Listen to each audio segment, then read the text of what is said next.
Bharat Ratna doctor Bhimrao Ambedkar को कोटि कोटि नमन। ये कार्यक्रम डॉक्टर भीमराव अंबेडकर के जीवन पर आधारित है, जहां भारत की जनता के प्रति उनके योगदानों को पूरी सजगता से चित्रित और रेखांकित करने का प्रयास है। कार्यक्रम में दिखाई गई घटनाएं लब्ध पुस्तकों से ली गई हैं। इस कार्यक्रम के जरिए चैनल की ओर से एक विश्वसनीय, सजग और सकारात्मक प्रयास है कि डॉक्टर बाबा साहेब भीमराव अंबेडकर के जीवन की संघर्ष यात्रा एवं गौरव गाथा पूरे आदर के साथ घर घर पहुंचे और उनके योगदानों से सभी संपूर्णता में परिचित और आह्लादित हों। सामाजिक संघर्ष को अगर खत्म करना है तो पिछड़ों और वंचितों की शिक्षा को सबसे ज्यादा अहमियत देनी होगी।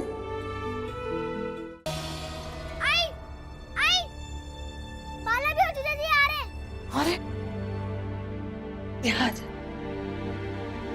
आई आई आई। अरे बाला, मिली गंगा? आई गंगा दीदी कहीं नहीं मिली। अरे कहाँ कहाँ ढूंढा तूने उसे? हमने सारा गांव ढूंढ लिया, लेकिन गंगा दीदी नहीं मिली। हम भी थक गए ढूंढते ढूंढते, पता नहीं कहाँ चली गई ये लड़की। ऐसा भी कोई करता है क्या?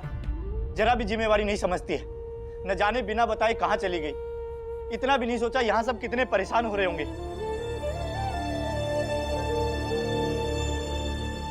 जी आपको क्या परेशानी हो रही है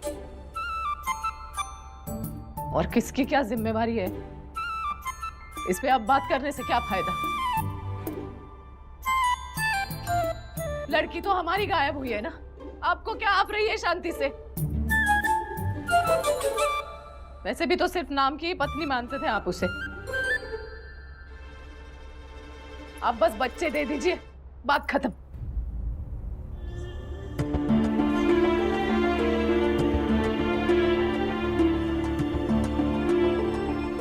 अभी ये नाटक जारी रखते हैं, क्या पता ये दामाद जी के मन में अगर गंगा के प्रति प्यार है ना, तो शायद बाहर आ जाएगा।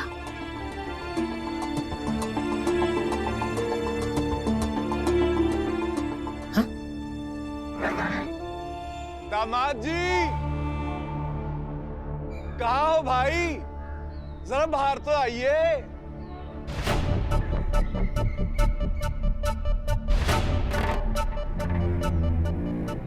आपके लिए खुशखबरी लाए हैं। कौन सी खुशखबरी? जरा आइए तो सही, बताते हैं।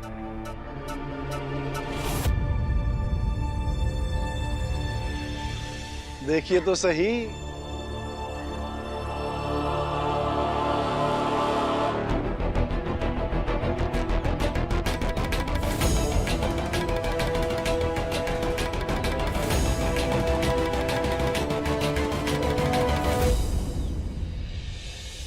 अच्छी है ना, सीधी साधी, सुशील, संस्कारी।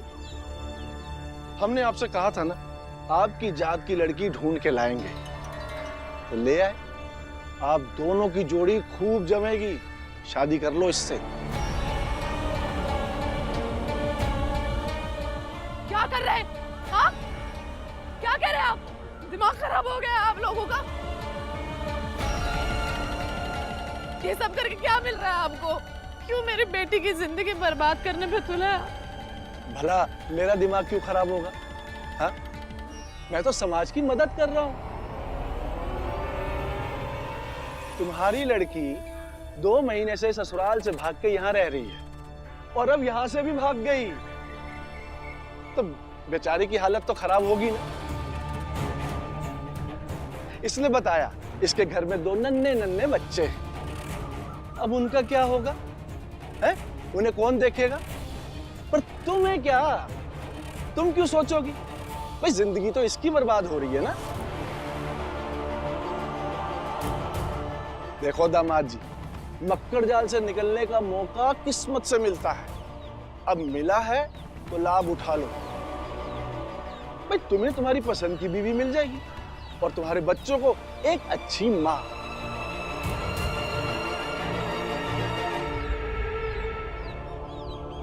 अपना शुभ लाभ देखिए आप, चाहिए यहाँ से। ये हमारे घर का निजी मामला है, हम आपस में निपटा लेंगे, आप परेशान ना हो। क्या निपटा लेंगे? क्या है घर का मसला? अब सब कुछ गांव समाज के सामने खुल गया है। बेटी भाग गई आपकी।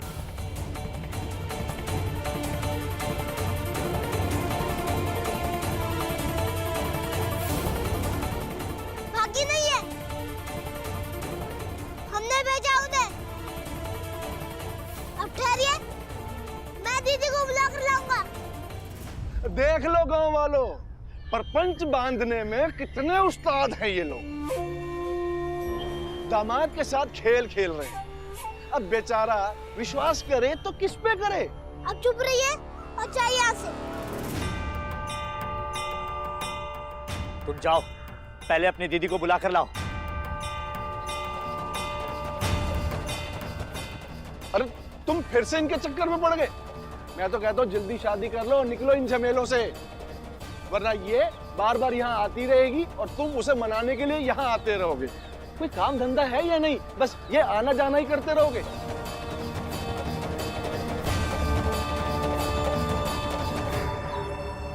ज्यादा हितैषी मत बनिए हमारे।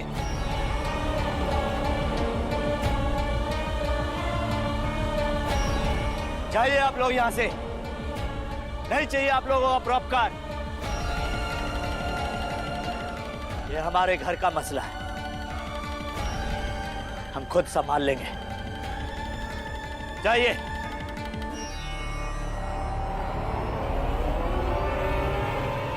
संभालो, चलो भाई।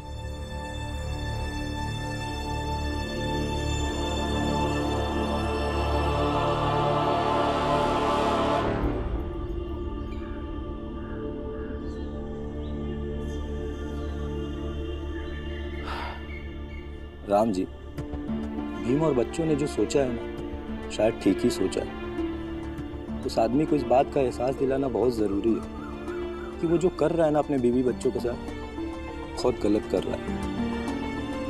आदमी तो अच्छा है, लेकिन शायद उसने अभी बुरे वक्त का सामना करना सीखा ही नहीं।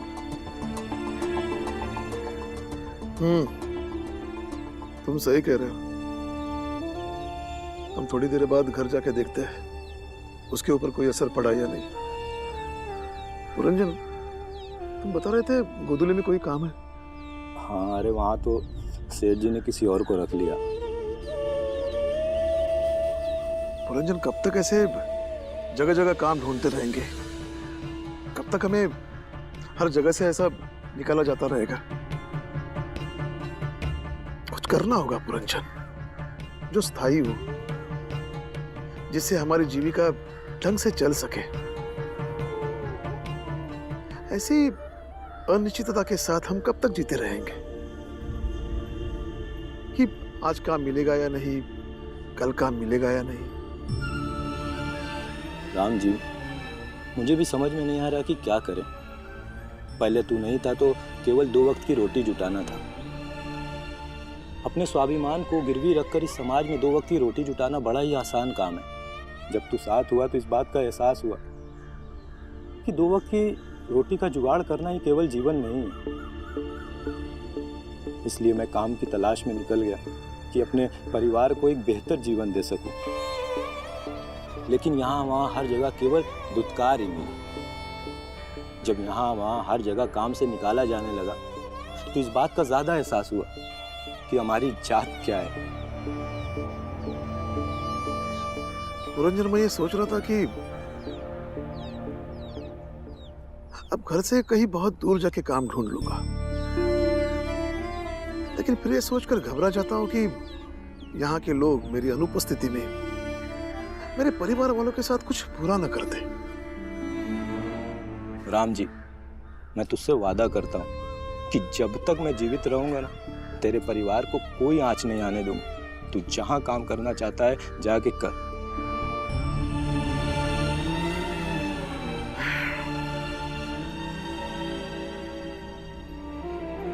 पुरंजन, मैंने अभी तक मेरी लड़ाई अकेले ही लड़ी थी, लेकिन मेरा जीवन जब खत्म हो जाएगा ना, तो मैं लोगों से कहूंगा कि मेरी इस लड़ाई में एक पुरंजन नाम का योद्धा था, जिससे रहते ही मेरी जिंदगी की लड़ाई आसान लगने लगी थी। राम जी, अरे तुम यहाँ बैठे हो? अरे उधर तुम्हारे घर में बवाल हो गया है।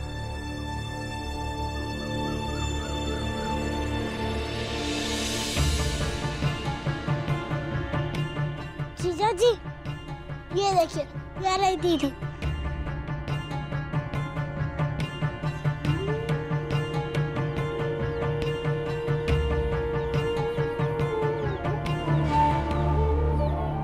अगर तू मेरे साथ नहीं चली तो सच में मैं दूसरी शादी कर लूंगा।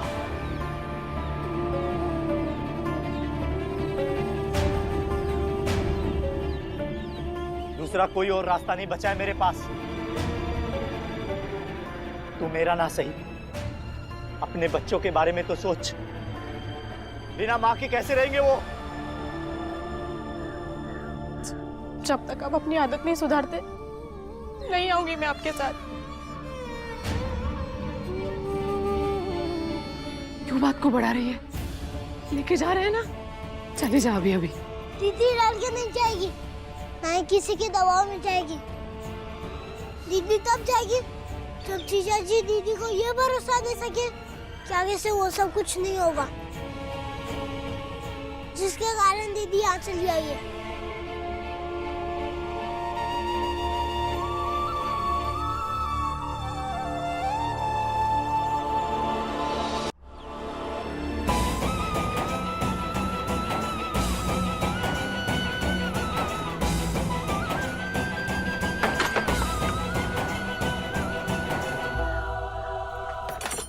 भीमा दरवाजा खोल। भीमा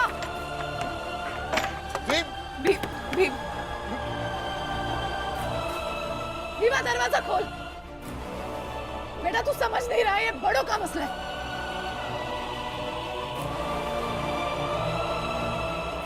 दीदी रो मत, मैं बच्चा हूँ लेकिन इतना तो समझता हूँ कि जबरदस्ती से कुछ नहीं होता। ना तो मैं जबरदस्ती करने से पढ़ रहा हूँ और ना ही जबरदस्ती करने से बाधा भी को उनके बाजा प्रेम से हटाया जा सकता है।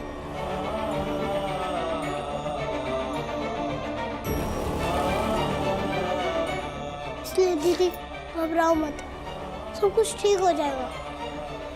कोई आपके साथ जबरदस्ती नहीं कर सकता है।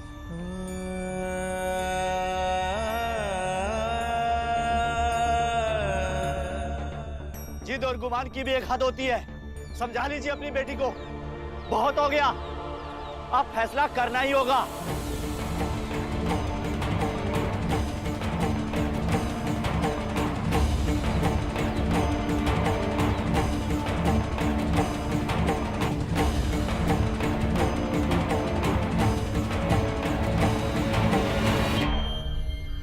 सेठ जी, ये तो चला गया।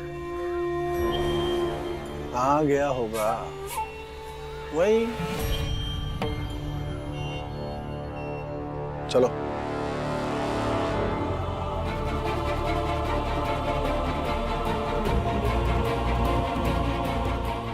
नहीं जाएगी मेरी घरवाली तो कर लूंगा दूसरी शादी। यही एक उपाय बचा है अब, और कोई दूसरा रास्ता नहीं बचा है मेरे पास। दो छोटे छोटे बच्चे, उनकी देखभाल कौन करेगा? मेरे बच्चे कितनी उम्मीद लगा के बैठे होंगे। बाबा बाबा बाबा बाबा, हमें भी चलना है आई के पास। हाँ बाबा, हमें भी ले चलो। कहाँ जाओगे तुम दोनों? बहुत दूर है, बहुत। थक जाओगे। आप आई को लेकर आओगे ना वापस? बोलो पापा, आप आई को लेके आओगे ना?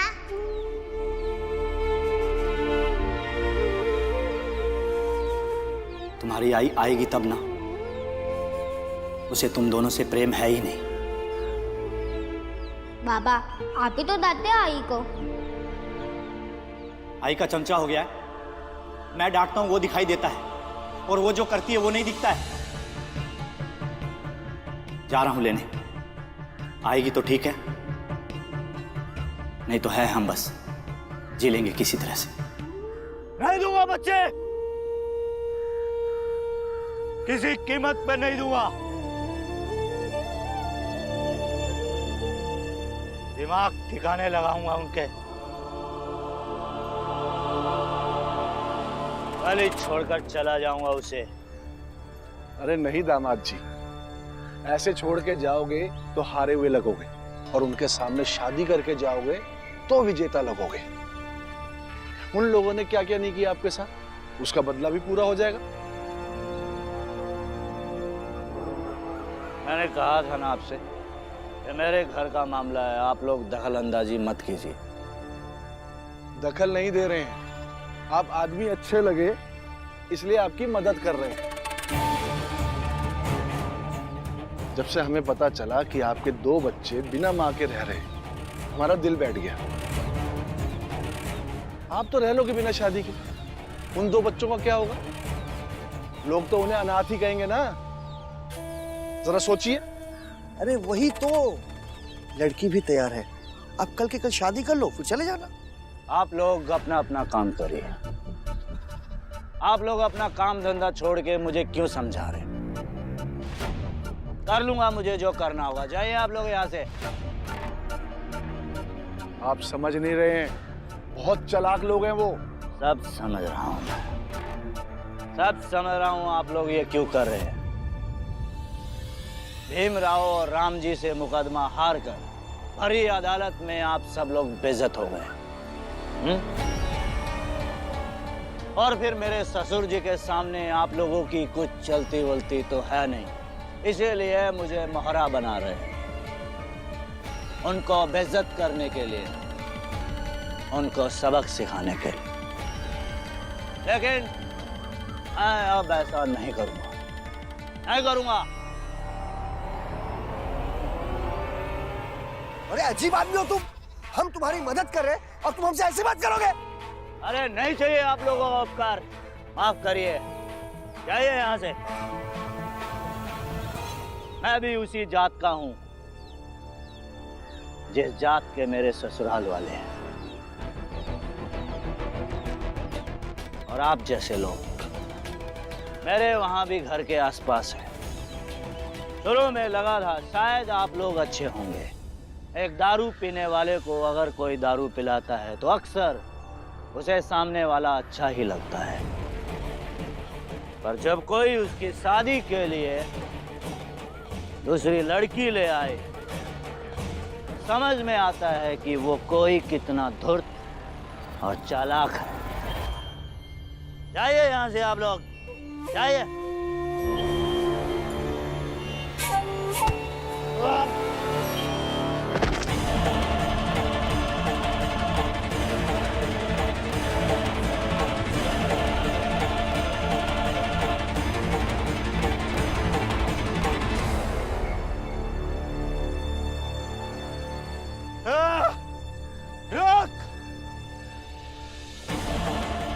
रुक तेरी तो।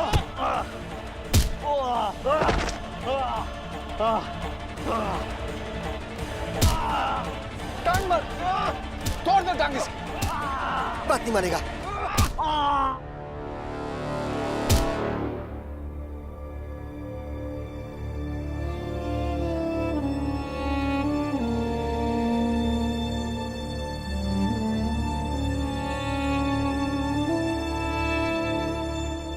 ऐसे शांत बैठे रहने से समस्या का हल कैसे निकलेगा? गंगाबाई ने कह दिया, उसको जो कहना था भीमा ने कह दिया, लेकिन हल तो नहीं निकला।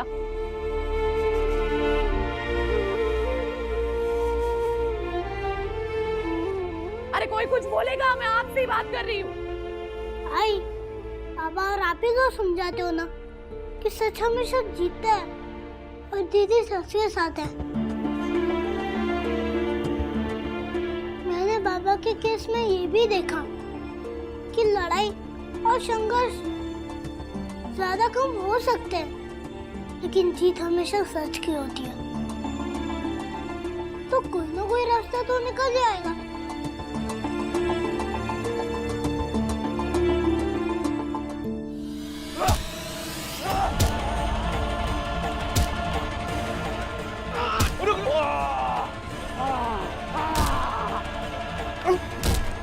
कब से समझा रहे हो, समझता क्यों नहीं है?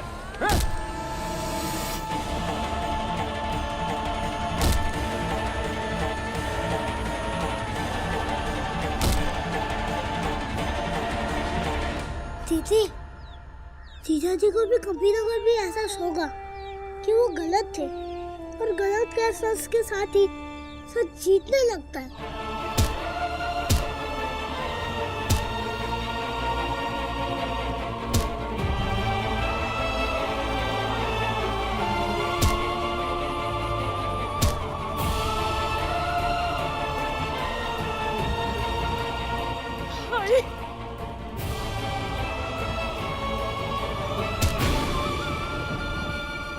बेवड़ा करेगा। हट हट हट